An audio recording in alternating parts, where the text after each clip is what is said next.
Estamos en la etapa 4 de la materia del estudio del cambio. Esta es la segunda parte de la lección 3. Vamos a analizar solamente problemas de velocidad y aceleración. Como repaso, en el video anterior hayamos visto que si tenemos la palabra rapidez o que en el problema diga tasa de crecimiento o razón de cambio, tendríamos que encontrar la primera derivada. Analizando una de esas palabras, teníamos que era rapidez. Nosotros sabemos por la materia de física, en la ciencia del movimiento, que rapidez es lo mismo que la velocidad para un mismo eje, ya sea horizontal o vertical. Entonces, en estos problemas que son de velocidad y aceleración, cuando nos indique velocidad, tenemos que encontrar la primera derivada. Y en el caso para la aceleración, tenemos que encontrar la segunda derivada. Y aquí nos presentan tres tipos de problemas. Tenemos este primer tipo, nos da la función de posición de una partícula y nos dice que viene dado por esa ecuación, donde S se mide en metros y T en segundos. En el primer inciso nos pide la expresión de la velocidad. Ya sabemos que si dice velocidad tenemos que encontrar la primera derivada. La velocidad es la primera derivada, que sería T cuadrada menos 7T más 10. El inciso B nos pide la velocidad a los 3 segundos. Hay que sustituir ese valor.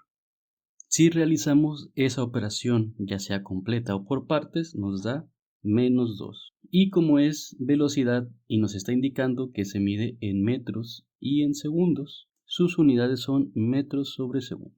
El inciso C nos pide la expresión de la aceleración.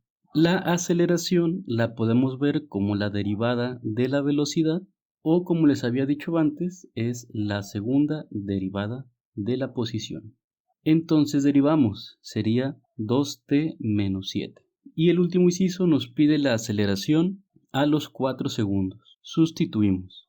2 por 4, lo que dé menos 7 nos da 1. Y de igual manera, las unidades serían metros sobre segundo cuadrado. Este es el primer tipo de problema. Y luego tenemos este, nos da la función de posición de dos partículas. Y nos pregunta en qué tiempo tendrán la misma velocidad. Como nos pregunta por la velocidad, tenemos que encontrar la primera derivada para ambas ecuaciones. Para la primera ecuación sería 3t cuadrada más 16. Y para la segunda ecuación, la derivada sería 6t cuadrada menos 17. Nos pregunta en qué tiempo tendrán la misma velocidad. Por lo tanto, ambas velocidades tienen que ser lo mismo. Igualamos ambas ecuaciones. 3t cuadrada más 16 es igual a 6t cuadrada menos 17. Despejamos. T al lado izquierdo, números al lado derecho. 6t cuadrada es positivo, pasa a negativo, y 16 es positivo, pasa a negativo. 3t cuadrada menos 6t cuadrada es menos 3t cuadrada. Menos 17 menos 16 nos da menos 33. Este está multiplicando, va a pasar dividiendo. Menos 33 entre menos 3 es 11. Y entonces, ¿cómo quitamos el cuadrado? Sacando raíz. El tiempo en el que tendrían la misma velocidad sería raíz de 11. O en su defecto, saquen la raíz de 11, que sería 3.31 segundos porque el tiempo se mide en segundos. Ese es el tiempo en el que tendrían la misma velocidad. Y el último tipo de problema es tiro vertical hacia arriba. Nos dice que se lanza un objeto verticalmente hacia arriba, nos da la velocidad que es de 60 metros sobre segundo, su velocidad inicial. Nos dice que su altura h está dada por esa ecuación. H se mide en metros y t se mide en segundos. El primer inciso nos pide la velocidad. Sabemos que la velocidad es la primera derivada. 60 menos 9.8 t. El inciso B nos pide la aceleración, es la segunda derivada, menos 9.8.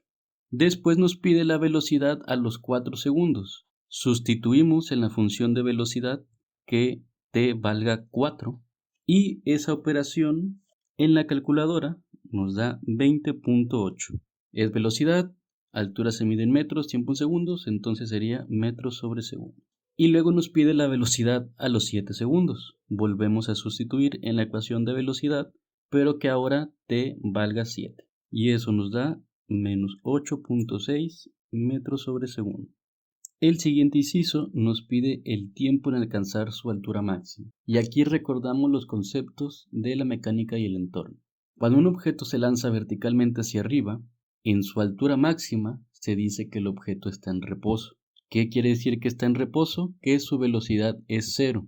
Entonces, la ecuación que tenemos de velocidad la igualamos a cero y despejamos el valor del tiempo. 60 es positivo, pasa a negativo. Y esa cantidad está multiplicando, pasa dividiendo. Esa división nos da un total de 6.12 segundos. Ese sería el tiempo que tardó en subir. Y luego nos pregunta, lo voy a escribir acá arriba, la altura máxima. Para encontrar la altura máxima tenemos que sustituir en la ecuación de la altura, por lo tanto es la ecuación original. Y como nos pide la altura máxima, tenemos que utilizar el tiempo que tardó en alcanzar su altura máxima, obviamente. Entonces, de esa ecuación sustituimos el 6.12. Realizando las operaciones en la calculadora, el total de la altura máxima nos quedó 183.67 y la altura se mide en metros. Y por último, nos pide la aceleración al llegar al piso. Antes de decirles la respuesta, les voy a explicar otra cosa. Ya sabemos que es un problema de tiro vertical hacia arriba. Entonces, cuando el objeto llega otra vez al suelo, que es el lugar donde se lanzó, el tiempo sería el doble de lo que tardó en subir. Entonces, si nos pregunta la aceleración al llegar al piso, el tiempo sería el doble, vamos a ponerle como tiempo total, sería el doble de lo que tardó en subir. 2 veces 6.12. Entonces el tiempo que volvió a llegar al suelo serían 12.24 segundos. Ese tiempo es el que se sustituye en la ecuación de la aceleración. Pero como podemos observar, la ecuación de la aceleración no tiene letra donde sustituir. Entonces, ¿cuál es la aceleración al momento de llegar al piso? Ese mismo valor, menos 9.8. Aceleración metros sobre segundo cuadrado. Si hubiera existido una letra donde sustituir, se sustituye y se hace la operación correspondiente. Pero como aquí no apareció ninguna letra, el resultado va a ser exactamente el mismo. Y estos son los 3 tipos diferentes de problemas en la parte de velocidad y aceleración. Ya nada más nos falta un tipo de problema de esta tercera lección.